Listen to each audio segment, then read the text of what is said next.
The woman was found in her own home, and the police quickly solved the case.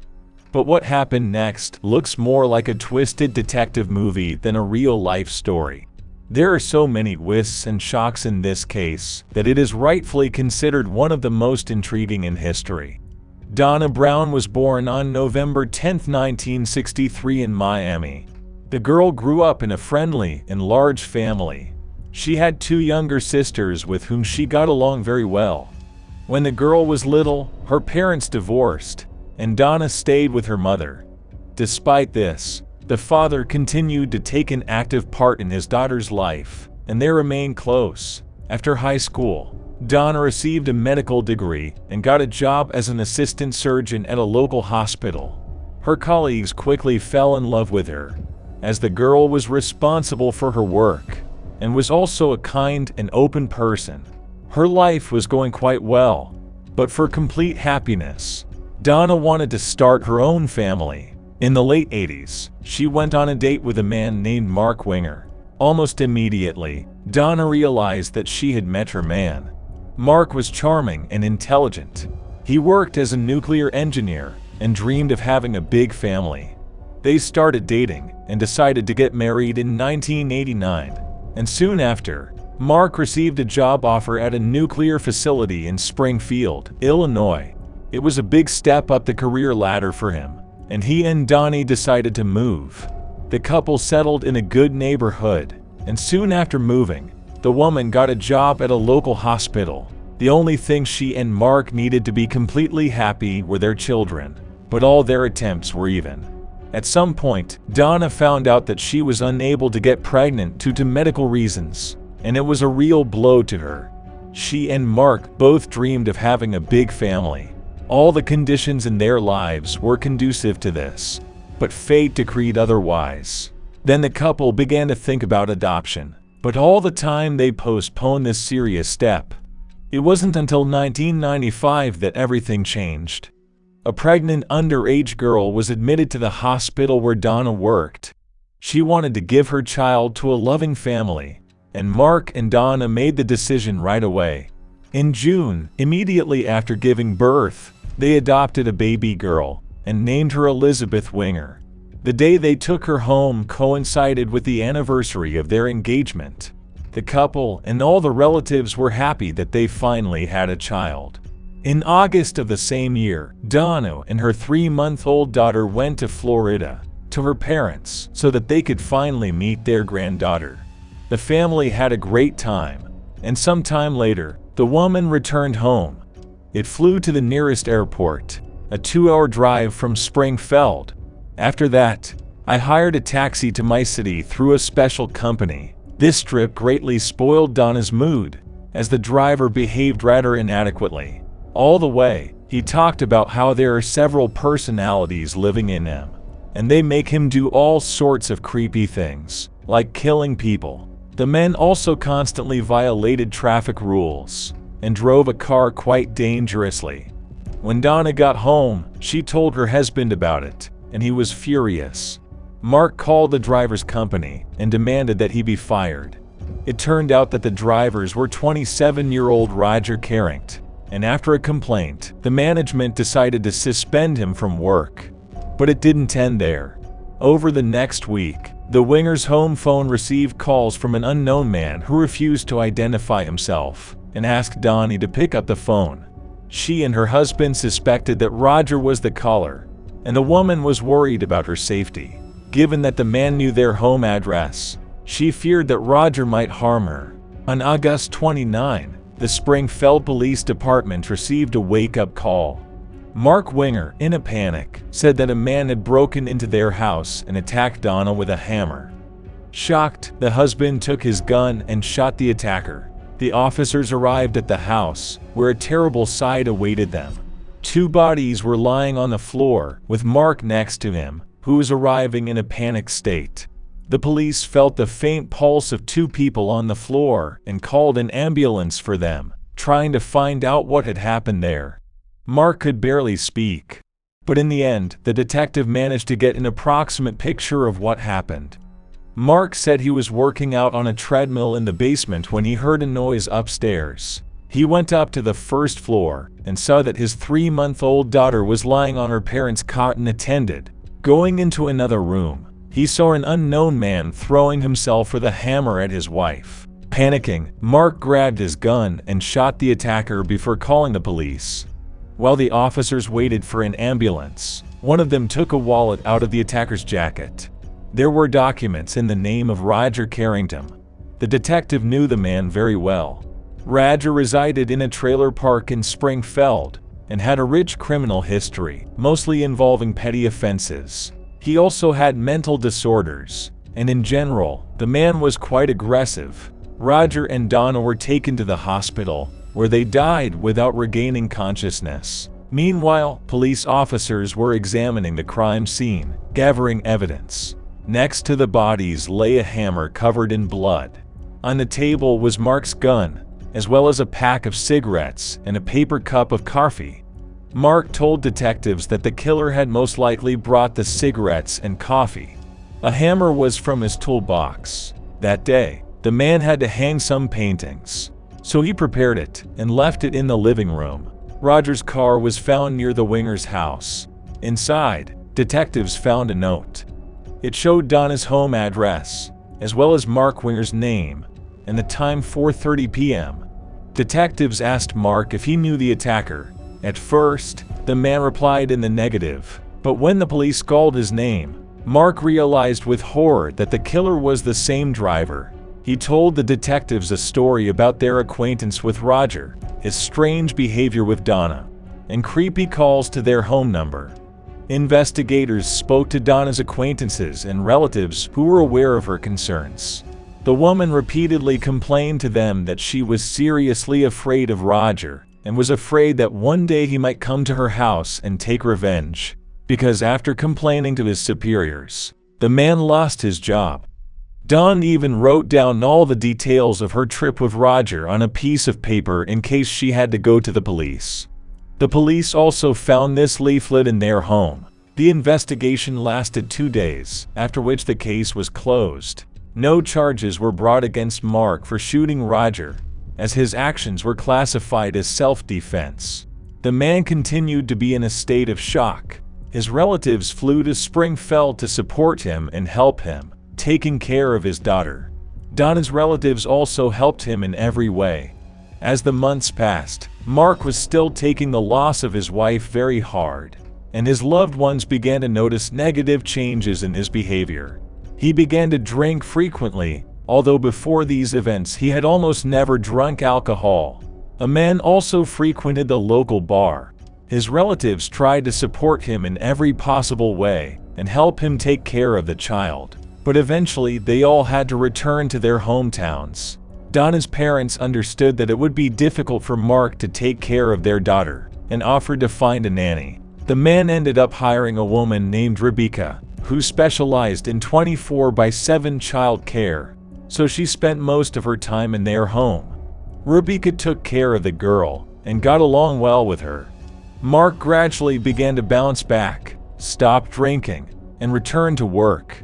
This went on for several months, during which time he and Rebecca began an affair. The woman practically did not leave his house. They spent time together with a child, constantly communicated, and eventually this led to mutual sympathy. Rebecca also genuinely fell in love with the girl, and a strong bond formed between them. In 1996, the woman became pregnant, and Mark again got a chance to start a large and strong family. Rebecca wanted it too, and the couple got married in October. Mark and Donna's relatives were surprised that the man started a new relationship just a few months after his wife's death. But in the end, they supported him, as the new family benefited not only him, but also the child. All the relatives treated Rebecca with great sympathy, seeing her sincere love for the girl and care. Mark decided to sell his house, as it constantly reminded him of Donna's death, and after the incident, he did not want to raise children there. They are from Rebecca and decided to buy a house with a large plot of land in the countryside. They renovated it and began to build their new lives. Soon they had a baby girl, and over the next few years, the couple had another daughter and a son. Thus, Mark and Rebecca raised 4 children, and the man's dream of a large family finally came true. As time passed, Mark became more and more distant from Donna's relatives, who tried to be present in their granddaughter's life. The problem was that the girl did not remember Donna at all. She considered Rebecca to be her mother. Mark didn't want the girl to know about their family's tragic past from an early age, and he eventually forbade Donna's parents from calling her his granddaughter. They tried to change his mind, but eventually gave up. Relatives understood that it could really be better for the girl if she grew up on the sidelines of what had happened. In the years that followed, Mark and Rebecca lived happily in their new home, raised their children, and made plans for the future. The tragedy of the past was gradually forgotten, but it was haunted by the family. In 1999, Mark decided to sue the company that had hired Roger as a driver. According to the man, the management did not make any effort to check the man's sanity, and as a result, this led to the murder of his wife. The company did not want to admit its guilt, and Mark hired a lawyer. In order to determine their guilt, the court had to study all the materials of the case, and they, along with the evidence, were handed over to lawyers. When they were preparing for the trial, something completely unexpected happened. A woman named Diane Schultz came to the police and told detectives a shocking story. Diane was Donna's best friend and worked with her at the hospital. When she had a child, the woman actively helped her look after the girl. But Diane's story turned everything upside down. She confessed to the police that she and Mark had an intimate relationship, which they hid from their spouses for several months. It all started 3 months before Donna's death, almost at the same time that the couple adopted a daughter. Mark and Diane had been secretly dating, but that was just the tip of the iceberg. The woman told detectives that Mark wanted to get rid of his wife in order to be with her. A man once said that things would be much easier if Donna just died. He then proceeded to persuade Diane to help him carry out a plan, but did not reveal the details of it. Mark said all Diane would have to do was go to their house, find his wife's body, and call the police. The woman thought that Mark could not say such things seriously and was just joking, but he continued to share disturbing things with her. After Donna complained to him about Roger's behavior, he told Diane about it and stated that he planned to frame the driver. The man added that all he had to do was figure out how to lure him into the house. A week later, on the day of the murder, he called Diane and asked if she would love him no matter what. The woman said yes. A few days after Donna's murder, friends and family gathered at their home to support Mark. When the man was left alone with Diane, he said, "I think the police believed me. I did it for us." The woman was shocked, but Mark demanded that she not say a word to anyone, and she listened to him. After that, they continued to date secretly and even exchanged rings, planning to marry in the foreseeable future. But in the following month, Mark became romantically involved with Rebecca and eventually broke up with Diane. The woman was depressed. For Mark's sake, she kept this terrible secret, and in the end he traded her for another. At the same time, Diane did not dare to tell all this to the police, because she understood that part of the blame lay with her.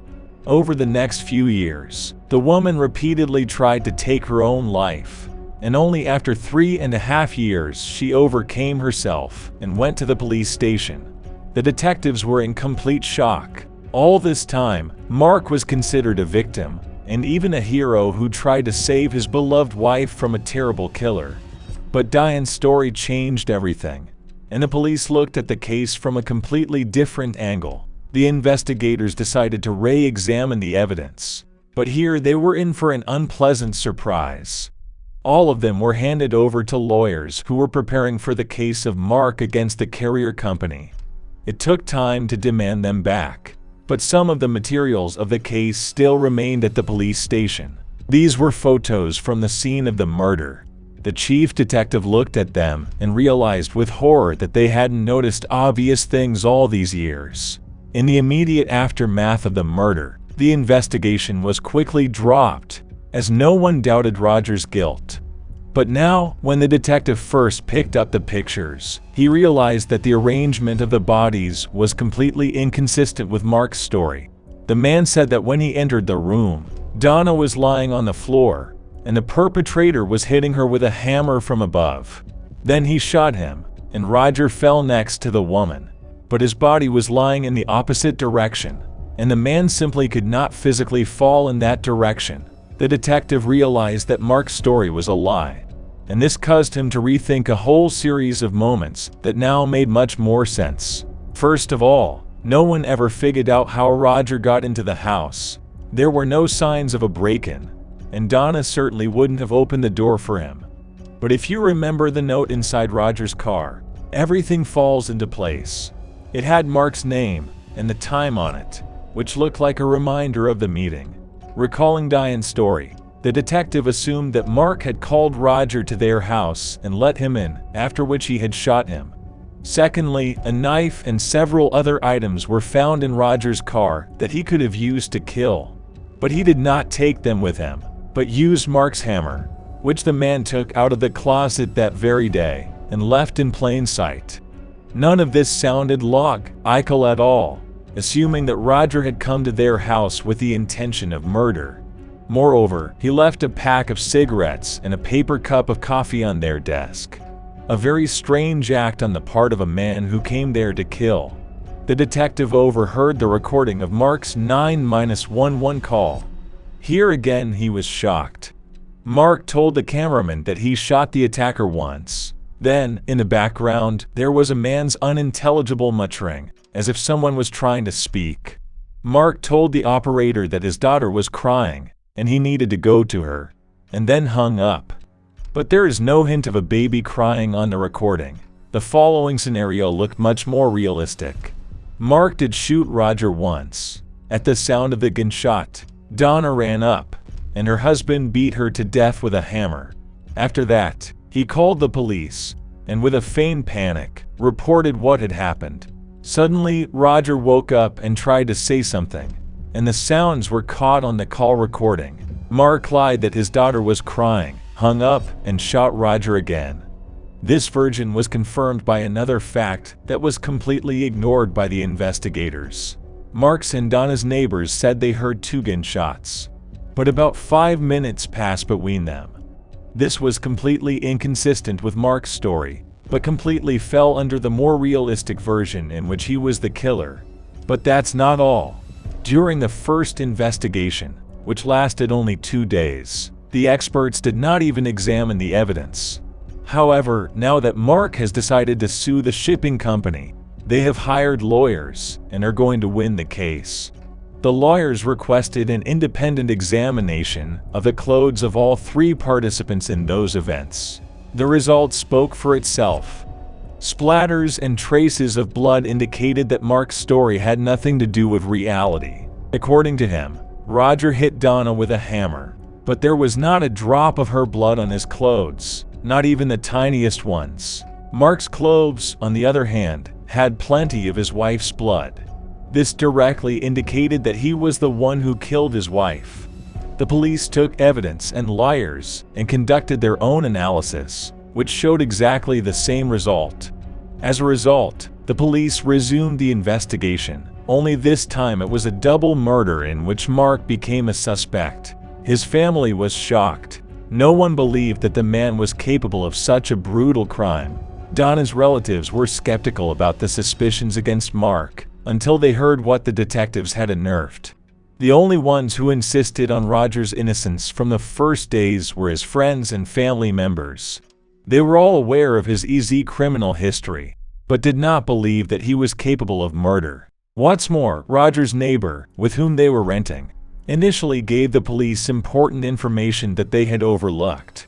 Immediately after the murder, detectives interviewed the man, and he said that Roger had received a call the day before.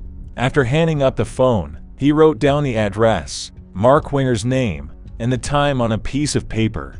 It was as if Mark had made an appointment with him, but the police didn't pay much attention to it. The biggest shock from this whole situation was experienced by Rebecca. She knew Mark as a loving and caring father who had never shown any aggression during their time together. She refused to believe that this man could have beaten his wife to death with a hammer and framed another. After several weeks of investigation, the police decided to arrest Mark. He was detained right at work. This case was sent to court. A bail of $1 million was set for the man. He could not find such an amount, so he was in custody while waiting here. The process did not begin until 3 years later, in May 2002. All his relatives, even Donna's relatives, hoped that all this would turn out to be one big misunderstanding, and the court would prove Mark's innocence. None of them were prepared for the opposite. His lawyers insisted on the veracity of Mark's version. They noted that the photos from the crime scene could have been taken after paramedics had moved Roger's body. Given that the doctor's actions were not documented, it was impossible to show or refute such a possibility. In addition, the lawyers focused on Roger's criminal history, his mental problems, and inappropriate behavior with Donna during the trip. The main witness in this case was Diane Schultz. Under the law, she could have been punished for hiding Mark's secret all these years, but the judge decided to grant her full immunity in exchange for her testimony. The man's lawyers tried to discredit Diane in every possible way.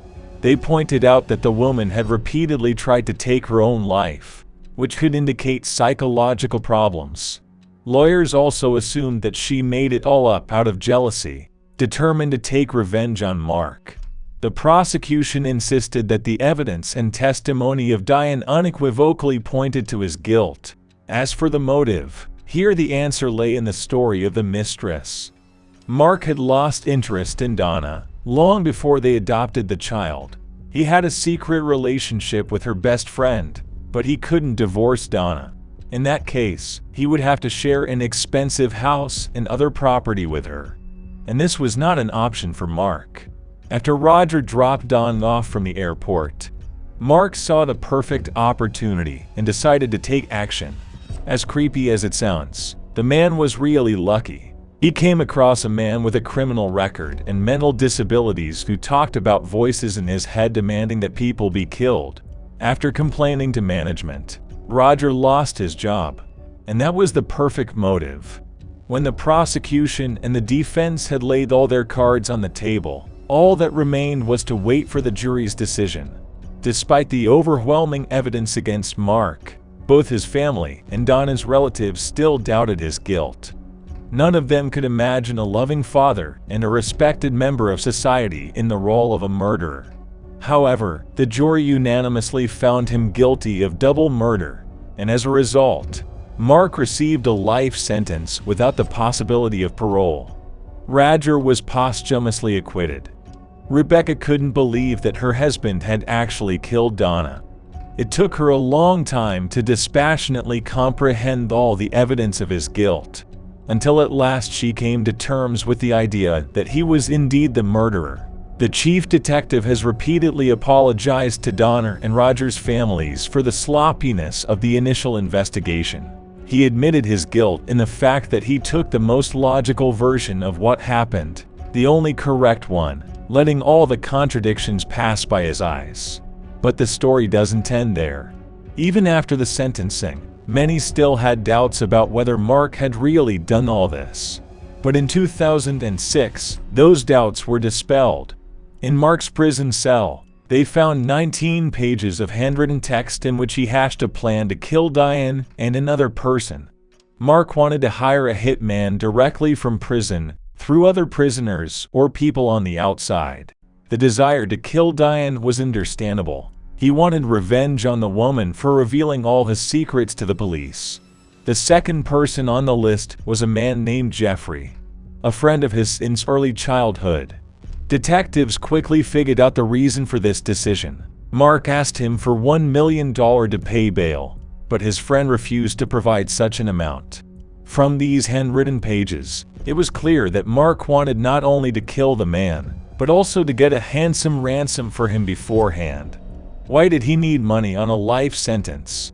Wonder, perhaps he planned to get out sooner or later, or escape. But in the end, the man was brought before the court again and received an additional 35 years in prison for planning a double murder. After that, no one doubted that it was Mark who killed Donna. Rebecca raised 4 children alone, and now they all know what a monster she is and wanted to be. They have changed their last name and do not plan to communicate with Mark. In 2019, Rebecca decided that her eldest daughter should reconnect with Donna's relatives, who had not seen her since she was 3 years old. She was already 24 years old at the time. She went to Florida and had a great time with them.